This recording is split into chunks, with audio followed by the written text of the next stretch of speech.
Magandang umaga po, Pilipinas. Tayo na po at magkapet pandasal. Ito po si Father J-Boy. Lunes na naman po tayo ng umaga. Kung babangkitin po ang salitang inspirasyon, ano po ang pumapasok sa ating isip? Siguro mga imahen ng mga bayani, mga santo, mga taong taus-pusong nagbibigay ng kanilang sarili para sa kanilang kapwa. May kakilala ko noon na isang ordinaryong manggagawa. Araw-araw, paulit-ulit lang ang ginagawa niya. Iisang ruta lang ang tinatahak niya. Halos pwede mo nang hulaan ang kanyang bawat galaw. Ngunit sa kabila nito, mayroon siyang ibang pinamamala sa kanyang mga gawa. May saya at pagkamaaliwalas.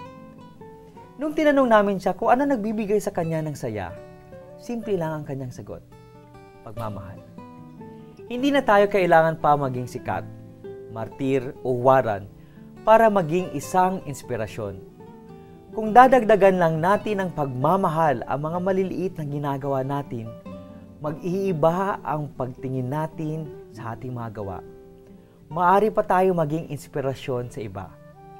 Sana tayong lahat ay matutong umibig sa mga ginagawa natin, kahit simple lang, maliit o ordinaryo lang ito. Para sa kalaunan, tayo naman ang magbibigay ng inspirasyon sa iba.